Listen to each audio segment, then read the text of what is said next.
Même de dire à l'eau tout simplement là. Parce que quoi? Il est la parole. La parole qui s'est faite chair. Et Jean a dit, nous avons contemplé sa gloire comme la gloire du Fils unique venu du Père. Est-ce que je parle à quelqu'un? Alléluia. Et alors, n'est-ce pas, il pouvait dire seulement un mot. L'eau allait quitter le puits et venir dans sa bouche. Est-ce que je parle à quelqu'un? Il n'avait pas besoin de la femme samaritaine. Mais ici, c'est pour montrer à la femme samaritaine qu'elle est dans l'ignorance. Elle ne sait pas qui se tient devant elle. C'est lui le créateur de toutes choses, dans les cieux et sur la terre. Le don de Dieu. Il est le don, le cadeau. Oui, pourquoi le don de Dieu?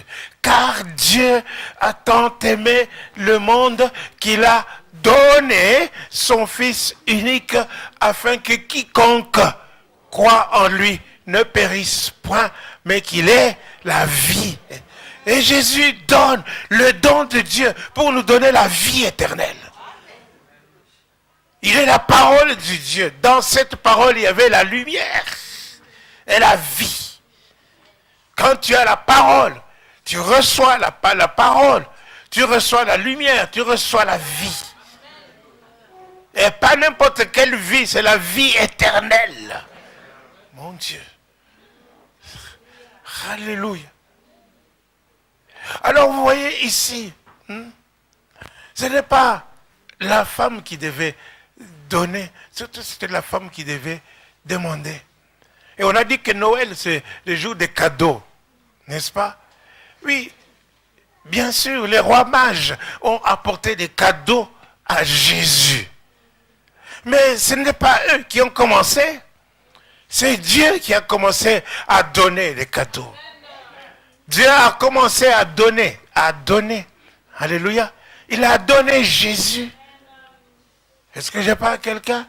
Afin que tout homme qui croit en Jésus ne périsse pas, mais qu'il ait la vie éternelle. Donc que tu sois angolais, camerounais ou quoi que ce soit, si tu reçois seulement Jésus, tu deviens enfant de Dieu. Tu es né de nouveau. Est-ce que je parle à quelqu'un? Donc ta naissance charnelle là n'a plus d'importance. Alléluia. Oh Dieu. C'est Dieu qui a commencé à nous aimer, qui a commencé à donner ce don. Et dans le ciel, les anges, n'est-ce pas, n'ont pas voulu. Hein? Est-ce que je parle à quelqu'un? Non, non. C'est Jésus qui est venu. Et tu ne m'as formé ni un corps. Alléluia. Et tu m'as formé un corps. Et voici, je viens. Je viens selon ta parole. Je viens accomplir ta volonté. Jésus est venu pour accomplir la volonté de Dieu. Cette volonté, c'était quoi? Il a donné Jésus. Pourquoi il a donné Jésus? Parce que l'homme était perdu. L'homme avait été séduit par le diable dans le jardin d'Éden. Est-ce que je parle à quelqu'un? Alléluia. Mais le même jour, Dieu a dit, n'est-ce pas, la postérité de la femme t'écrasera la tête et tu lui blesseras le talon. La postérité de la femme n'est rien d'autre que Jésus. Et ce temps de cette promesse-là a traîné, a duré et resté longtemps. L'homme a gémi sous le coup de péché.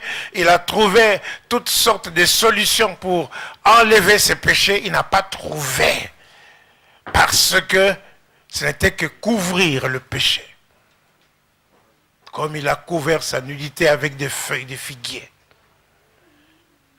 Mais Jésus, l'agneau de Dieu, qui enlève le péché du monde, alléluia, est venu.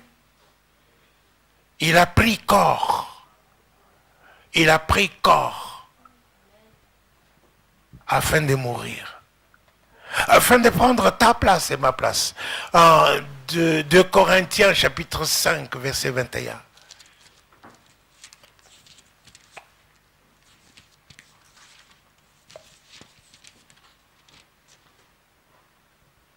Celui qui n'a point connu le péché, C'est lui qui n'a point connu de péché. il l'a fait devenir péché pour nous, Il l'a fait devenir péché pour nous. Il a fait devenir Jésus péché. Pas pécheur, mais non péché. Afin afin que nous devenions en lui justice de Dieu. que nous devenions justice de Dieu. Il faut commencer à méditer la parole de Dieu. Hein? Il a fait devenir péché, pas devenir pécheur, mais devenir péché. Quelque chose que Dieu déteste. Amen. Pour que toi et moi, nous soyons justice de Dieu. Je suis justice de Dieu. Je suis la justice de Dieu. Tu es la justice de Dieu. Mon Dieu. Être la justice de Dieu. Que tu reçois comment? Romains chapitre 5. Chapitre 5. Chapitre 5. Verset 1er.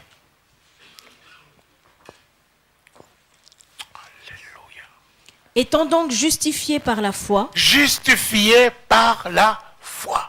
Tu deviens juste à cause de la foi que tu as en Dieu.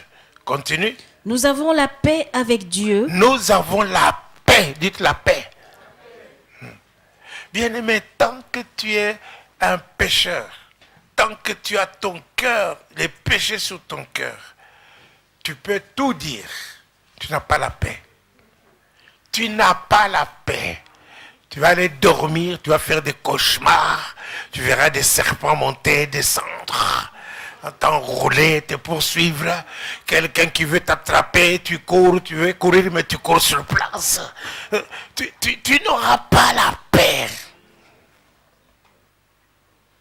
Est-ce que je parle à quelqu'un? Mais quand tu as la foi en Jésus, tu es justifié par la foi. Et tu reçois la paix. Et quand tu as la paix, tu peux donner la paix aux autres. Tu peux devenir un homme paisible. Alléluia. Romains 5, verset 17. Si par l'offense d'un seul, la mort a régné par lui seul, à plus forte raison, ceux qui reçoivent l'abondance de Ceux la qui grâce reçoivent l'abondance de la grâce et le don de la justice, régneront-ils dans la vie par Jésus-Christ? Régneront-ils dans la vie par Jésus-Christ? Donc ils vont devenir des rois dans ta vie. Lorsque tu as reçu ce cadeau, ce don de justice, tu es devenu juste, tu es devenu la justice de Dieu. Tu peux changer les situations, tu peux transformer les problèmes et des situations. Alléluia, est-ce que je parle à quelqu'un? Tu vas régner comme un roi. Je parle à quelqu'un. Le roi Philippe, il a pris l'avion. Les militaires, il est parti en vacances. Les gens vont dire, ils vont parler, ils vont faire quoi? Ils vont lui enlever la royauté? Non. Est-ce que je parle à quelqu'un?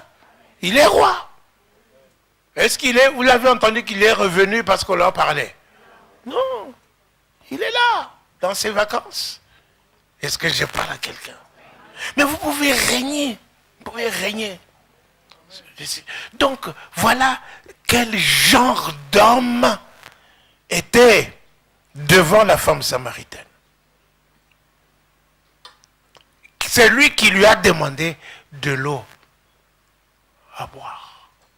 De l'eau. Seulement de l'eau à boire. Est-ce que je parle à quelqu'un?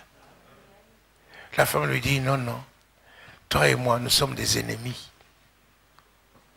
Et Jésus lui dit, si tu connaissais le don, et je suis sûr que la plupart d'entre nous, nous ne connaissons pas le don de Dieu.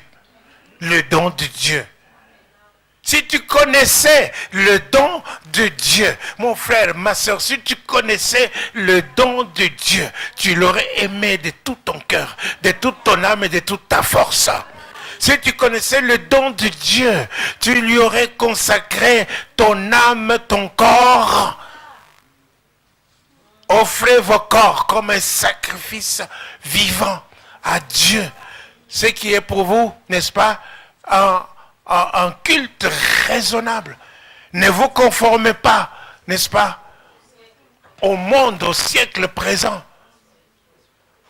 Mais vous devez être transformés, métamorphosés. Alléluia. Par le renouvellement de votre intelligence. Est-ce que je parle à quelqu'un? Est-ce que je parle à quelqu'un? Non, peuple de Dieu, vous avez besoin de... Est-ce que tu connais le don de Dieu? Ce don-là, hein, c'est Dieu la puissance, c'est Jésus-là qui a marché sur les eaux, c'est Jésus qui a ressuscité les morts, c'est Jésus qui... Est-ce que tu le connaissais? Si tu le connaissais, tu lui as donné tous tes talents. Tes talents. Les choristes ont des talents. Ils ont donné ça à Dieu, à leur Dieu. Ils font tout pour venir aux répétitions. Ils font tout pour venir au ministère. Pas aujourd'hui, là, demain, là. Non, non. Si tu connaissais le don de Dieu, tu aurais donné ta dîme. Tu aurais donné ton offrande. Parce que c'est lui qui t'a donné le premier. Peuple de Dieu, vous savez ce qui passe dans la vie, dans ce monde actuel, Jésus est à la porte. Les gens sont devenus méchants. Il y a une dame à Liège, n'est-ce pas, que je connais, qui est une amie. Sa sœur est morte il y a 1 mois. Sa grande sœur. Sa grande sœur avait des enfants, une au Kenya, l'autre deux en Afrique du Sud. Mais il y en a une qui est venue de l'Afrique du Sud, celle qui est mariée à un Européen, un Allemand. Sont venus pour pleurer leur mère au Congo. Alléluia. Ils arrivent à Kinshasa. On a enterré, 4 jours, 5 jours, on a enterré la maman. Et alors, la fille qui est venue d'Afrique du Sud, elle reprend son avion pour retourner chez elle. Elle arrive à l'aéroport de l'Afrique du Sud, s'il te plaît. Pas de Kinshasa, non, de l'Afrique du Sud. Elle descend de l'avion et veut passer l'immigration. On demande son passeport. Elle donne le passeport. On lui dit, mais madame, vous avez un visa de 1 mois. Pourquoi vous avez fait seulement 4, 5 jours? Elle a dit, mais je dois retourner chez moi quand je veux. Mais vous avez un visa de 1 mois. C'est la première fois, n'est-ce pas? La première fois que j'entends une histoire pareille. C'est ce qui s'est passé. Elle n'est pas sortie de l'aéroport, on l'a prise, on l'a remise dans l'avion pour retourner à Kinshasa. Elle est retournée à Kinshasa. Donc la porte de l'Afrique du Sud lui était fermée. Alors qu'elle était certainement une de l'Afrique du Sud, ou qu'elle avait pris la nationalité de son mari, je ne sais pas, parce qu'elle a demandé le visa pour aller au Congo. Amen. Arrivé au Congo, le jour du 25, le 25 ici, pendant que son mari fait des démarches pour la faire revenir en Afrique du Sud, le 25 ici, la fille est morte. Sans avoir été malade, s'il vous plaît. Est-ce que je parle à quelqu'un? Le chemin lui avait été fermé. La porte lui était fermée. Une autre dame à Liège était partie au Congo, toujours au Congo. Vous les Congolais. Amen. Vous êtes fiers, hein? Elle est partie au Congo. Qu'est-ce qui s'est-il passé? Avec ses 2 enfants. Des jeunes gens. Arrivée là-bas, elle a passé des vacances bien. Elle veut retourner en Belgique. Elle arrive à l'aéroport. Et on demande son papier. Ses papiers donnent. Les gens de l'immigration qui enregistraient, ils disent, mais madame, les chiens ne peuvent pas entrer dans la cabine.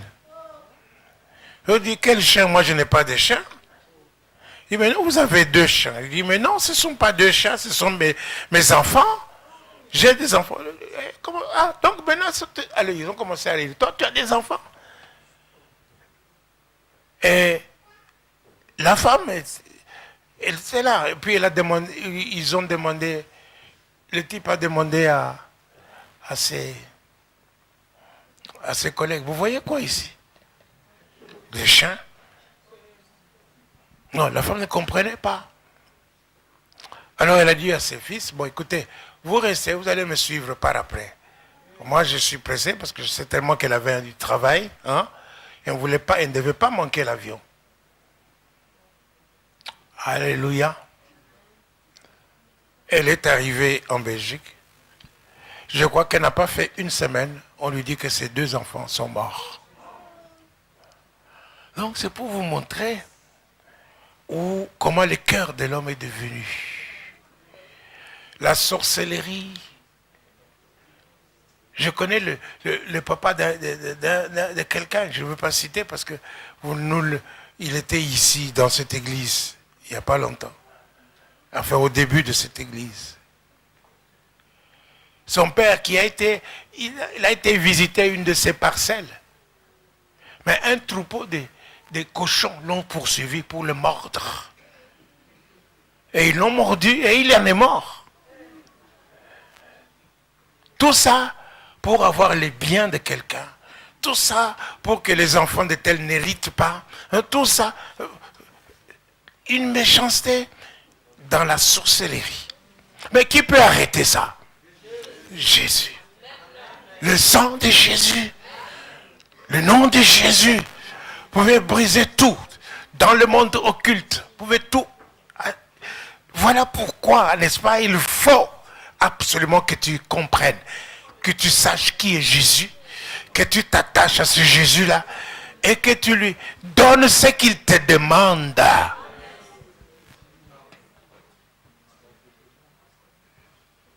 Il nous demande, ne fût-ce que prier, ne fût-ce que 1 heure. Ne fût-ce que 1 heure. Prier, ne fût-ce que 1 heure.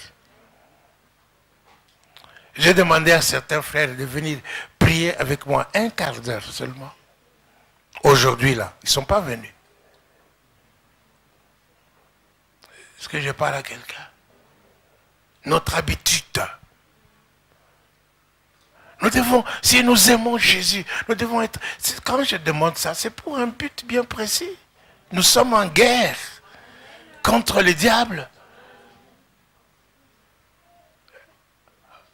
Alléluia.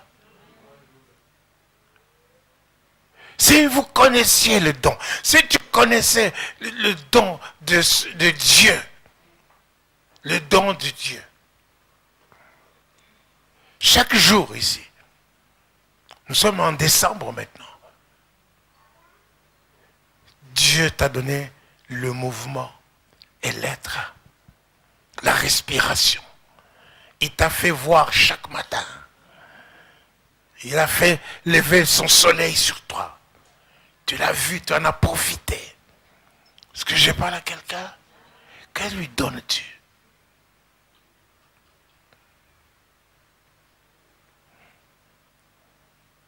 Les offrandes dans la maison de Dieu, elles ont diminué. Diminué. L'église peut être remplie, mais on récolte des miettes. Parce que pourquoi?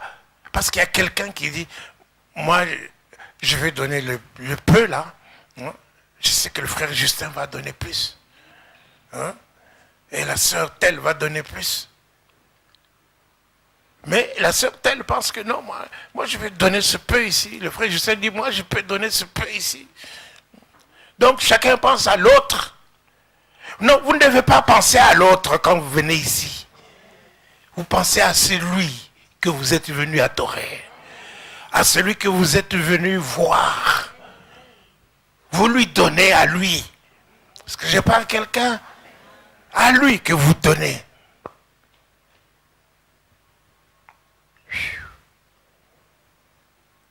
Non, mais tu as vu le costume du pasteur? Vous voyez ce qu'il a vu, vous avez vu? Hein? C'est l'argent de l'église. Non, ce n'est pas l'argent de l'église. Hé! Ce n'est pas l'argent de l'église. Est-ce que je parle à quelqu'un? Si toi tu décides de ne pas t'occuper de moi, Dieu s'occupe de moi. Autrement. Est-ce que je parle à quelqu'un? Il met à quelqu'un dans l'esprit de me bénir. Il met à quelqu'un dans l'esprit de m'accompagner chez mon tailleur. Il met à quelqu'un dans l'esprit de faire... Même les chaussures que je porte ici, c'est quelqu'un qui m'a donné. De cette église. Je ne vais pas citer son nom. Est-ce que je parle à quelqu'un? Il faut savoir donner. Dis à ton voisin, il faut savoir donner. Alléluia. Si tu connaissais le don de Dieu, le don de Dieu, et celui qui te demande, donne-moi à boire. Qu'est-ce qu'il te demande? Apporte dans ma maison des dîmes et des offrandes. Et il est le Dieu tout-puissant. Il te dit, il te met même à l'épreuve, il dit, mettez-moi à l'épreuve. Testez-moi. Et vous allez voir. Ce qu'il te donne, c'est plus que l'or et l'argent. Les enfants que tu as, c'est plus que l'or et l'argent. Je parle à quelqu'un? Il y a des gens qui envoient leurs enfants ici pour que je prie pour eux le jour de leur anniversaire. Mais pensant que lorsque je vais donner une enveloppe au pasteur, je bénis le pasteur. Non. Lorsque tu vas donner une enveloppe au pasteur, tu te bénis toi-même. Tu bénis tes enfants. Le pasteur prononce des paroles de bénédiction sur tes enfants. Est-ce que je parle à quelqu'un? Alors ne sois pas chiche. Dieu te voit. Est-ce que je parle à quelqu'un? Quand tu ne donnes pas, que tu envoies ton enfant ici pour que je prie pour lui. Moi, je prie. Je donne la bénédiction. Mais Dieu te voit. Dieu a vu que non, tu n'as pas voulu bénir mon serviteur. Et Jésus, qui est Jésus, on l'a amené au temple. Joseph et Marie, qui étaient pauvres, mais ils ont donné l'offrande des pauvres. Tout est elle. Lorsqu'on a présenté Jésus au temple. Est-ce que je parle à quelqu'un? Il faut que la bénédiction, il faut que nous comprenions les choses. Tu apportes dans la maison de Dieu.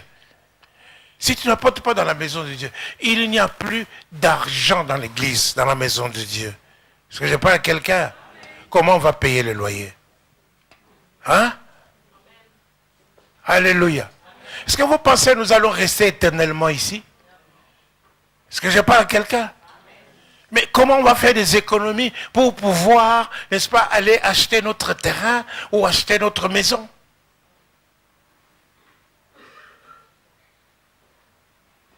Ce n'est pas avec 5 euros que tu donnes. Est-ce que je parle à quelqu'un? Alors que le Saint-Esprit te parle. Dieu t'a donné. Il a un don ineffable.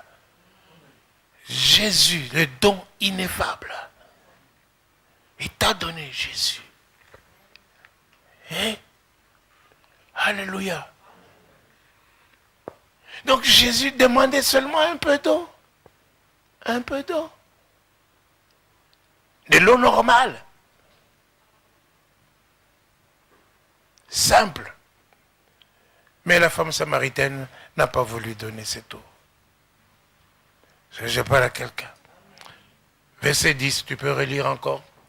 Jésus lui répondit, si tu connaissais le don de Dieu, et qui est celui qui te dit, donne-moi à boire, C'est ça. tu lui aurais toi-même demandé à boire, et il t'aurait donné de l'eau vive. Il t'aurait donné de l'eau vive. La vie. La vie.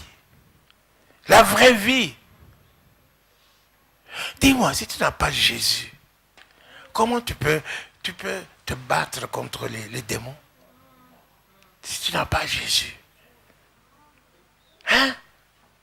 Comment tu peux prier pour ton enfant si tu n'as pas Jésus? Comment tu peux prier pour ta famille si tu n'as pas Jésus? Le don de Dieu. Il lui a donné de l'eau vive. Continue.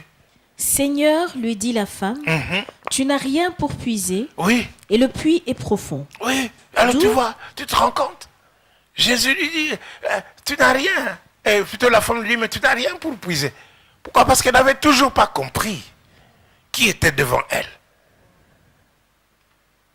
Mais nous avons l'avantage de connaître toute l'histoire de Jésus et de savoir quelle est la puissance et quelle est la position qu'il occupe, quelle est l'autorité qui est en lui. Nous n'avons pas le droit de mépriser ce qu'il nous demande. Jésus te dit, pardonne, pardonne, pardonne, parce que si tu ne pardonnes pas, tes propres péchés à toi ne seront pas pardonnés. Tu dis, oh, celle-là, quand elle vient, tu changes même de trottoir pour ne pas la croiser. Est-ce que j'ai parlé?